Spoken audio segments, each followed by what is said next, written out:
Strategy video देखने। हाँ ma'am, class 10 CBSE board examination date sheet is out. तो ma'am अब तो कम बैक करना पड़ेगा, और कम बैक तो तभी होगा ना जब हम स्ट्रैटेजी वीडियो देखेंगे, जब हम मोटिवेट होंगे। अब हम करेंगे कम बैक। हम जाएंगे यूट्यूब पे और हम सर्च करेंगे how to score 95% in 4 months. फिर क्या होगा? How to score 95% in 3 months. अब हम मैम स्कोर करेंगे 95%, वो भी in 2 month. How to score 95% in 1 month. हम एग्जाम से एक हफ्ता पहले भी बेटा यही वीडियो देख रहे होगे, how to score 95% in 1 week. तो बेटा अगर आपको याद हो, आपने ऐसी स्ट्रैटेजी वीडियो पिछले महीने भी देखी थी, उससे पिछले महीने भी देखी थी, और उससे पिछले महीने भी देखी थी, जब तुम्हारे हाफ ईयर एग्जाम स्टार्ट होने वाले थे। खुद से पूछो हुआ क्या? तुम एक हफ्ते के लिए मोटिवेटेड थे, बट उसके बाद टाई टाई फिस। बट मैम अब तो डेट शीट आ गई है, अब तो सीरियस होना पड़ेगा। तो बेटा ये बात तुम किसको बोल रहे हो? मुझे बोर्ड एग्जाम्स देने हैं, तुम्हें बोर्ड एग्जाम्स देने हैं? ये एक्सक्यूजेस जो तुम बनाते हो, एक मीम सुना है ना, क्यों नहीं हो रही पढ़ाई, है ना? मीम तो बहुत जल्दी बना दिया, बट कभी जेन्युइनली खुद से ये सवाल किया है कि क्यों नहीं हो रही पढ़ाई? एक्सक्यूजेस तैयार हैं। स्कूल में एनुअल डे था, स्पोर्ट्स डे था, फिर दिवाली आ गई, गोवर्धन, भाई दूज, छठ पूजा, वर्ल्ड कप, ये वो एक्सक्यूजेस रेडी हैं। बट ये एक्सक्यूजेस किसके लिए है बेटा? मम्मी के लिए, पापा के लिए, बड़े बहन भाई के लिए, ट्यूशन वाली दीदी के लिए, स्कूल वाले मैम के लिए, या समृद्धि मैम के लिए? एक्सक्यूज आप उनको दे दोगे, आप इस सवाल से बच जाओगे, बट बेटा खुद से कहां से भागोगे? खुद का सामना कैसे करोगे? क्योंकि तुम्हें भी पता है कि तुमने नहीं करी पढ़ाई, तुम्हें भी पता है तुमने अपना पोटेंशियल सिर्फ वेस्ट किया है, तुम्हें भी पता है कि तुम सिर्फ और सिर्फ रील्स को स्क्रॉल करते हो, अपना टाइम ऑनलाइन गेम्स में, चैटिंग में वेस्ट करते हो। और ये रील, ये गेम्स, वो चैटिंग करने वाले लोग बेटा बोर्ड एग्जाम्स के बाद भी वही मिलेंगे, बट ये वक्त दोबारा नहीं मिलेगा। ये जो 90 डेज बचे हैं ना तुम्हारे बोर्ड एग्जाम्स में, ये नहीं आएंगे बेटा वापस। वक्त किसी के लिए लौट के वापस नहीं आता। कुछ अगर आता है तो वो होता है रिग्रेट, वो आता है बाद में, जिस दिन रिजल्ट आता है, और फिर तुम देखते हो यार ये तो वही बच्चे हैं जो हमारे साथ मस्ती कर रहे थे। फिर आता है बेटा रोना, रिग्रेट। मैम प्लीज ऐसे मत बोलो, बुरा लग रहा है। भाई लगना चाहिए बुरा। कोई तो बेटा तुम्हें बताए, समझाए, किसी की तो सुनो, किसी की तो समझो। मेरी स्ट्रैटेजी वीडियो देखकर मोटिवेट तो हो जाओगे, हो सकता है मेरी ये बातें तुम्हें थोड़ी सी चुभ जाए तो मोटिवेट हो जाओगे, तुम्हारा मोटिवेशन बहुत हाई हो जाएगा। बट आस्क योरसेल्फ, मत पूछो, रहने दो, तुम खुद को कोई जवाब नहीं दोगे, आई नो। मैं बताती हूँ प्रॉब्लम क्या है। प्रॉब्लम ये है कि तुम लोगों के अंदर मोटिवेशन तो बहुत ज्यादा है, पर डिसिप्लिन है जीरो। तुम लोगों के अंदर डिसिप्लिन बिल्कुल भी नहीं है। तो स्ट्रैटेजी वीडियो देखकर हर महीने मोटिवेट तो हो जाते हो, बट डिसिप्लिन के कारण कभी भी उस स्ट्रैटेजी को, उस प्लान को तुम फॉलो कर ही नहीं पाते। मैम क्या करें? चलो कितनी डांट खाओगे, अब बात सुनो, करना क्या है। This is your date sheet. 17th of Feb mathematics का एग्जाम, 21st फेब इंग्लिश का एग्जाम, 25th ऑफ फरवरी साइंस का एग्जाम, 27th ऑफ फरवरी कंप्यूटर आईटी एआई का एग्जाम, 28th ऑफ फरवरी संस्कृत का exam, 22nd of March Hindi का exam, 7th of March social science का एग्जाम। सबसे पहले आपको ये डेट शीट का एक प्रिंट आउट निकालकर जहां बैठ के पढ़ते हो वहां चिपका देना है। मैम मम्मी चिपकाने नहीं देती दीवारों पे। बेटा फोन यूज करते हो, वॉलपेपर पे लगा दो, लैपटॉप यूज करते हो, वॉलपेपर पे लगा दो। बेटा तुम्हें आते जाते ये डेट शीट दिखनी चाहिए, तो तुम्हें पता चल जाए कि भाई काउंटडाउन हैज स्टार्टेड। मेरे पास बहुत ही लिमिटेड नंबर ऑफ डेज बचे हैं। It is countable now. 90 days left. Ma'am थोड़ा सा टाइम फरवरी का भी है। बेटा फरवरी को प्लीज काउंट मत करो, वो टाइम सिर्फ और सिर्फ सैंपल पेपर करने का होता है, नई चीजें पढ़ने का नहीं। तो मैम क्या करें? चलो समझाती हूं करना क्या है। देखो भाई, जैसा कि मैंने अभी कहा, आपके पास 3 महीने बचे हैं, और अब बेटा आपके पास एक प्रॉपर प्लान, एक स्ट्रैटेजी होनी चाहिए। और स्ट्रैटेजी प्लान जो होता है बेटा, हर किसी के लिए कॉमन नहीं होता। सबकी लाइफ अलग है, सबकी प्रॉब्लम अलग है, सबकी फैमिलीज अलग है, सबके ब्लॉकर्स और चैलेंजेस अलग हैं। मुझे नहीं समझ आता क्यों सब इधर उधर भागते हैं कि हम ये कर ले, वो कर ले, और सब सेम चीज फॉलो करने की कोशिश करते हैं। बेटा 5 उंगलियां सेम नहीं है, तो तुम सब बच्चे भी सेम नहीं हो। सबसे पहले बेटा सिट डाउन विद योरसेल्फ। मैं आपको ये बोल रही हूं कि सिर्फ 1-1.5 घंटा अपने साथ बैठो, एक नई नोटबुक, एक नया रजिस्टर, एक नई डायरी लेकर ऊपर लिखो माय ब्लॉकर्स या फिर चैलेंजेस ऑफ द स्टडी, या फिर कुछ ज्यादा मीमबाजी हो रही है तुम्हारे अंदर अभी भी तो लिख लो ऊपर क्यों नहीं हो रही पढ़ाई। लिखो वहां पर क्यों नहीं हो रही तुमसे पढ़ाई। इंस्टाग्राम, ऑनलाइन गेम्स, जियो हॉटस्टार, नेटफ्लिक्स, अमेजॉन प्राइम, है ना, ये सब देखना है। इन सब के बाद अगर टाइम बचता है तो मैम फिर हम सोचते हैं।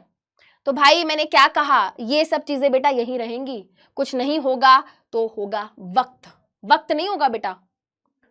अपने चैलेंजेस को आइडेंटिफाई करो। ये सब चीजें जो मैंने बोली अभी, फालतू की सोशल मीडिया एप्स हो गई, ऑनलाइन गेम्स हो गई, ये सब मूवी हो गई, सब delete, everything should be deleted. तो बेटा आप लिखो व्हाट आर योर चैलेंजेस और ब्लॉकर्स, जो आपको पढ़ाई करने से रोकते हैं, जो आपको पढ़ाई करने से डिस्ट्रैक्ट करते हैं, and try to eliminate them slowly.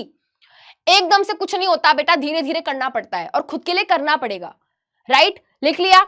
उसके बाद बेटा आपको उसके बाद अपनी उस डायरी में क्या करना है, आपको अपने सिलेबस को समझना है। मैम सिलेबस तो हमको पता है, इतने चैप्टर साइंस में, इतने चैप्टर मैथ्स में, इतने चैप्टर सोशल साइंस में, नहीं।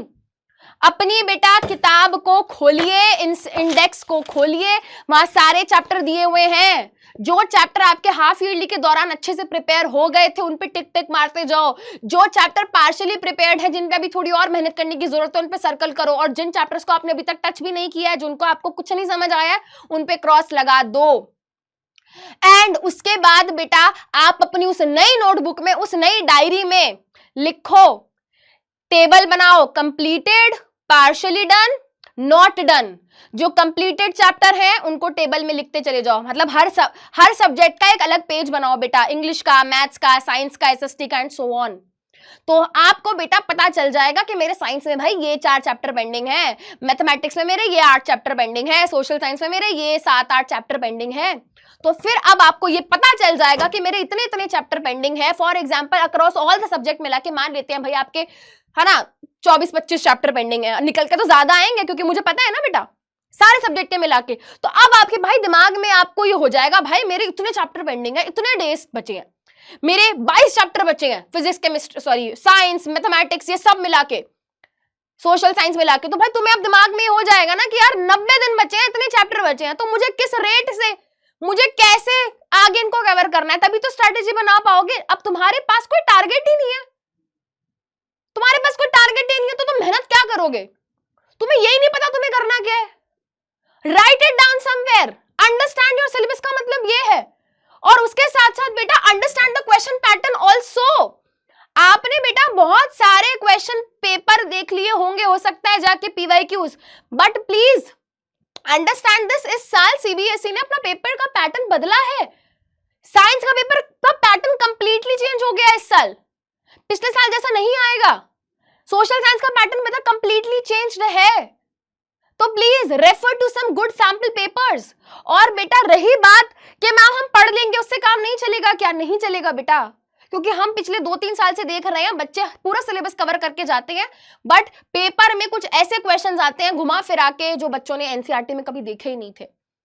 इस साल का मैथमेटिक्स का examination was a shocker for a lot of students जो अच्छे से पढ़ के गए थे, बट वो फिर भी अच्छा नहीं परफॉर्म करके आए। क्यों? क्योंकि बहुत सारी चीजें घुमा फिरा के पूछी गई थी। बेटा सार दल सार, थोड़ा सा जो पेपर का लेवल है वो सीबीएसई बढ़ाता जा रहा है। Please understand this. तो सिर्फ पढ़ के जाना काफी नहीं है, आपको एक अच्छा टाइम देना होगा क्वेश्चन प्रैक्टिस और रिवीजन को।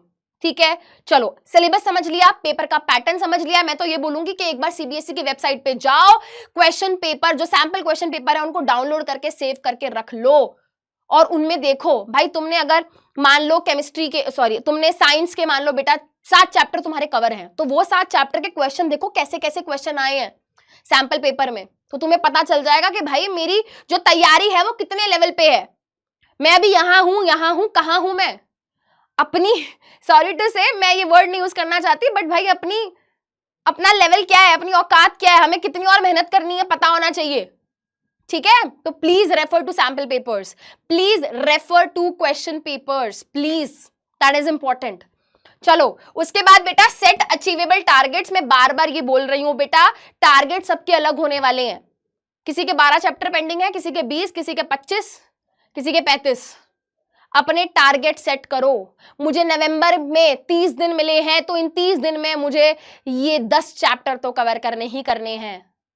अपने लिए टारगेट सेट करो, अपने मंथली टारगेट्स बनाओ, अपने वीकली टारगेट्स बनाओ और उनको लिखो। भाई ये डायरी तुम्हें दिख रही है, भाई ये मेरी पर्सनल डायरी है। जब मैं सुबह सो के उठती हूँ ना बेटा, सुबह उठते ही किचन में जाती हूँ, अपनी ग्रीन टी का पानी चढ़ाती हूँ और साथ में बेटा ये डायरी लेके बैठ जाती हूँ मैं, इसके पन्ने बेटा भरे पड़े हैं सारे, डेली सुबह उठ के बेटा मैं लिखती हूँ।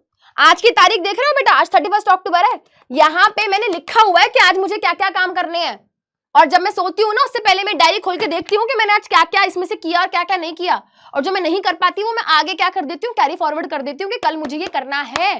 तो आप अपने दिन की शुरुआत ऐसे करेंगे, उठ के नहा धो लिए, उसके बाद बेटा आपकी डायरी के अंदर डेट होनी चाहिए कि और नीचे लिखा होना चाहिए आज मुझे ये करना है, आज मुझे मैथमेटिक्स की ये 2 एक्सरसाइज करनी है, आज मुझे सोशल साइंस का ज्योग्राफी का ये चैप्टर पढ़ना है, आज मुझे साइंस का ये चैप्टर कंप्लीट करना है। आपके पास टारगेट होना चाहिए और वो टारगेट अचीवेबल होना चाहिए। ये नहीं कि 5 दिन में मैथ्स की किताब खत्म कर दूंगा, this is not practical thing. Set some achievable practical target for yourself. वो सबके अलग अलग होंगे भाई, और तुम्हें सबको पता है कि तुम क्या कर सकते हो क्या नहीं कर सकते। और not just setting the target, भाई अपने टारगेट को तुमने सेट कर लिया, लिख लिया, but at the end of the day, at the end of the week तुम ये नहीं देख रहे कि इसमें से मैं क्या कर पाया क्या नहीं कर पाया। अगर ट्रैक नहीं करो तो कोई फायदा नहीं है। Set achievable targets and track it. ठीक है, ट्रैक करने के बाद एनालाइज करो क्या हो पाया क्या नहीं हो पाया, अगर नहीं हो पाया तो दोबारा से बेटा उस चीज को सेट करो। ये एक लूप है बेटा जो आपको क्या करना है बेटा, बार बार करना है फॉर द डायरेक्ट 90 डेज। पूरे 90 दिन बेटा आपको ये करना है। मैं तो ये बोलूंगी बेटा 90 दिन नहीं बेटा, आप नवंबर दिसंबर और आधा जनवरी 15 जनवरी तक, ठीक है, वैसे टाइम ज्यादा नहीं है भाई, नवंबर पूरा, दिसंबर पूरा और आधा जनवरी आपको टाइम मिल रहा है।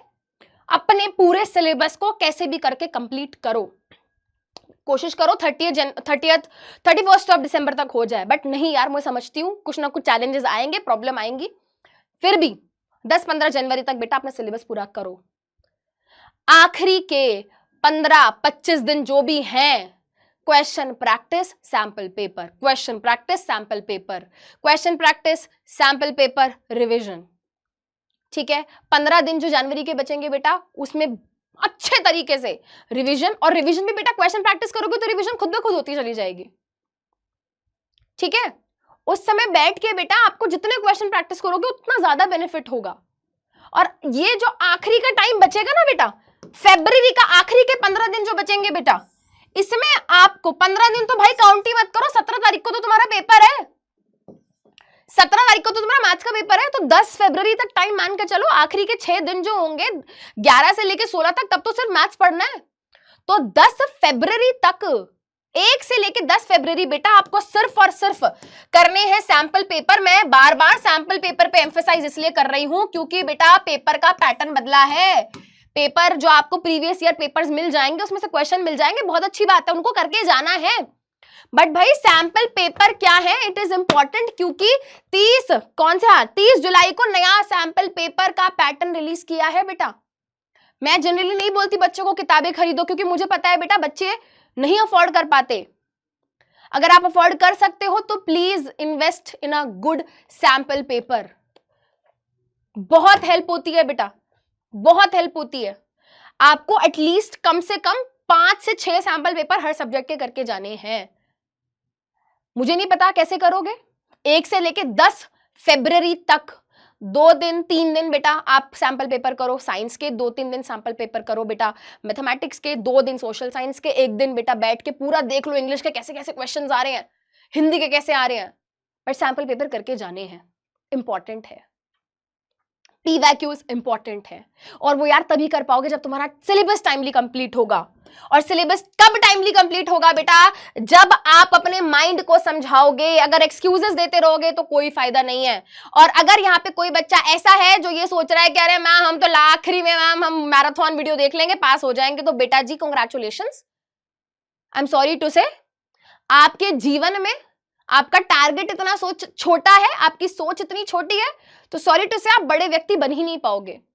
जो बच्चा इतनी छोटी सोच लेकर बैठा है कि मैं सिर्फ पास हो जाऊं, इतना छोटा सपना लेकर बैठा है कि भाई मैं सिर्फ पास हो जाऊं, वो जीवन में क्या करेगा।